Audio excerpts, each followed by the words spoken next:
రైతుల పంట నష్టం కలిగించే ఏనుగులు గుంపును వేరే చోటికి తరలించలేమని శ్రీకాకుళం జిల్లా అటవీ శాఖ అధికారి వెంకటేష్ స్పష్టం చేశారు. నిబంధనలు అందుకు అంగీకరించవని అన్నారు. పంటకి నష్టపరిహారం మాత్రమే ఇవ్వగలమని ఆయన తెలిపారు. ప్రజలకు, రైతులకు ప్రాణ నష్టం కలగకుండా అటవీ శాఖ సిబ్బందితో నిత్యం పర్యవేక్షణ చేస్తున్నామని అన్నారు. ఏనుగుల గుంపు దగ్గరకు ఎవరూ వెళ్లొద్దంటూ అంటున్న శ్రీకాకుళం జిల్లా అటవీ శాఖ అధికారి వెంకటేష్తో మా ప్రతినిధి రాము ఫేస్ టు ఫేస్. నియోజకవర్గం కొత్తూరు బామిని మండలాల్లో గత కొన్ని నెలలుగా ఏనుగుల గుంపు సంచరిస్తున్నాయి. అయితే ఇవి స్థానికంగా ఉన్న చుట్టుపక్కల గ్రామాల్లో పంటలను నాశనం చేస్తున్నాయంటూ కూడా స్థానికంగా ఉన్న రైతులంతా కూడా ఆందోళన వ్యక్తం చేస్తున్నారు. ప్రతిరోజు కూడా నిత్యం అవి స్థానికంగా ఉన్న పంటలు తింటూ మరోవైపు వంశధార నదిలో నీళ్ళ తాగుతూ అక్కడే సంచరిస్తూ కూడా ఇబ్బందులు గురి చేస్తున్నాయి. స్థానికంగా ఎవరి మీద దాడులు చేస్తాయంటూ కూడా స్థానికంగా ఉన్న చుట్టుపక్కల కొత్తూరు బామిని మండల రైతులంతా కూడా ఆందోళన వ్యక్తం చేస్తున్న పరిస్థితి. దీనికి సంబంధించి మనతో పాటు మాట్లాడడానికి శ్రీకాకుళం జిల్లా ఫారెస్ట్ అధికారి ఉన్నారు. సార్, ఏంటి సార్ ఇప్పుడు ఈ రెండు మండలాల్లో బామిని కొత్తూరు మండలాల్లో గత కొన్ని నెలలుగా ఉన్నాయి, పంటను ధ్వంసం చేస్తున్నాయంటే కూడా రైతులు ఆందోళన వ్యక్తం చేస్తున్నారు. భయం ఏ రోజు మా పైన అటాక్ చేస్తున్నారని భయం కూడా వాళ్ళు ఆందోళన వ్యక్తం చేస్తున్నారు. ఏమైనా వాటి మీద పంపించడానికి ఏమైనా చర్యలు తీసుకుంటున్నారా ప్రభుత్వ పరంగా?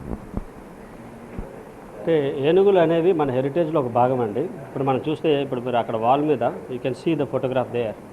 అండ్ దీస్ ఎలిఫెంట్ హర్డ్ ఏదైతే ఉందో ఇది ఆల్మోస్ట్ లైక్ 2007 నుంచి మన శ్రీకాకుళంకి అది మన వారసత్వ సంపద అనుకోవాలి యాక్చువల్గా.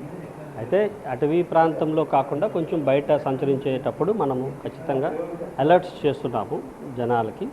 ఆ గ్రామ సమీప ప్రజలందరికీ కూడా అలర్ట్స్ పంపించడము, డిఫరెంట్ డిపార్ట్మెంట్స్ ఏవైతే ఉన్నాయో వాటన్నిటితో కోఆర్డినేట్ చేసుకోవడం, ఎలక్ట్రికల్ డిపార్ట్మెంట్ కానీ, అగ్రికల్చర్ డిపార్ట్మెంట్ కానీ, రెవెన్యూ డిపార్ట్మెంట్ కానీ, పోలీస్ డిపార్ట్మెంట్ కానీ, వీళ్ళందరి సమన్వయంతో రైల్వే ఒకవేళ రైల్ లైన్స్ ఉంటే రైల్వే వాళ్ళతో కూడా మనం కోఆర్డినేట్ చేసుకుంటూ అటు జంతువులకి కానీ అంటే ఏనుగులకు కానీ మనుషులకు కానీ ఎటువంటి నష్టం జరగకుండా రావడానికి మనం అన్ని విధాలు ఎప్పుడూ ప్రయత్నం చేస్తూనే ఉన్నాం, అదే చేస్తూ ఉంటాం. అయితే ఇక్కడ మనకి సమస్య ఎప్పుడు వస్తుందంటే ఈ పర్టికులర్ ఈ 4 elephants especially this particular heard 4 పెద్ద ఎలిఫెంట్స్ ఇవి. ఈ 4 పెద్ద ఎలిఫెంట్స్ కూడా గత 20 సంవత్సరాలు ఆల్మోస్ట్ లైక్ 15 to 18 ఇయర్స్ నుంచి మనకి శ్రీకాకుళంలోనే ఉన్నాయి ముందు కూడా. అయితే ఇవి అప్పుడప్పుడు పాలకొండ వైపు వెళ్తూ ఉంటాయి, అప్పుడప్పుడు పాతపట్నం వస్తూ ఉంటాయి.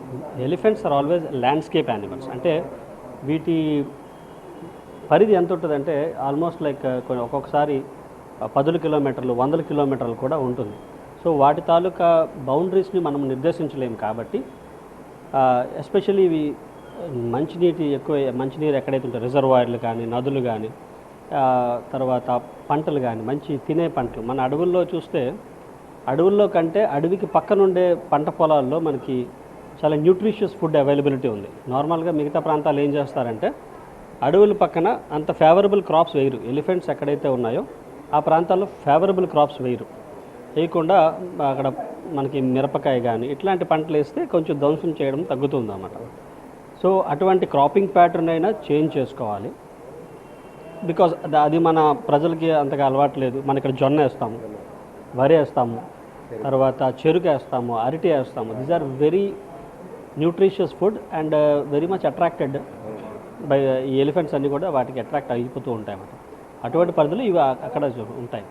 అయితే ప్రభుత్వం రీసెంట్గా డిప్యూటీ సీఎం గారు వచ్చిన తర్వాత కూడా దీనికి పంట నష్టం పరిహారం ఏదైతే ఉందో దానికి చాలా వరకు ఇంక్రీజ్ చేశారు. ఇంక్రీజ్ చేసిన ఇప్పుడు పంట నష్ట పరిహారం ఎక్కడెక్కడ జరిగినా కూడా అదంతా రికార్డింగ్ చేయమని మనం రెవెన్యూ వాళ్ళకి చెప్తున్నాము, అగ్రికల్చర్ డిపార్ట్మెంట్ చెప్తున్నాం. ఎందుకంటే ఈ పంట నష్టం రికార్డ్ చేసే ప్రక్రియ ఏదైతే ఉందో that has to be taken up by the local VAO, local VRO, local horticulture officer and forest department person ఏం సర్టిఫై చేస్తారంటే ఇది ఏనుగుల వల్లే నష్టం జరిగింది, ఫారెస్ట్ డిపార్ట్మెంట్ సర్టిఫై చేస్తారు. అయితే as long as the total proposal from the revenue department, agriculture department వస్తే మనం వెంటనే దాన్ని పంట నష్ట పరిహారం కింద ఇవ్వడం కూడా వెంటనే చర్యలు తీసుకుంటాం. ఇది అటవీ శాఖ నిబంధనల ప్రకారం ఏనుగుల్ని మనం ఎటువంటి వ్యక్తులు ఏం చేయలేము, అట్లకి స్థానికంగా అవి ఆవాసాలు కాబట్టి అక్కడ ఉంటాయి. అయితే రైతులకు సంబంధించి పంటలు మార్చుకుంటే కొంతవరకు అవి అక్కడి నుంచి దూరంగా వెళ్ళే అవకాశం ఉంటుందని కూడా జిల్లా అటవీ శాఖ అధికారి వెంకటేశ్వర స్పష్టం చేస్తున్నారు. అయితే ఆయన పంట నష్టం జరిగితే ఖచ్చితంగా వారు దానికి సంబంధించి నివేదిక ఇస్తే ఆయా పంట నష్టాలకు తగ్గట్టుగా కూడా ఎక్స్ప్లెనేషన్ అంటే వారికి నష్టపరిహారం కూడా ఇచ్చేందుకు కూడా ప్రభుత్వం సిద్ధంగా ఉందంటూ కూడా జిల్లా ఫారెస్ట్ అధికారి వెంకటేశ్వర స్పష్టం చేస్తున్నారు. Videos Narayanarao, big TV news.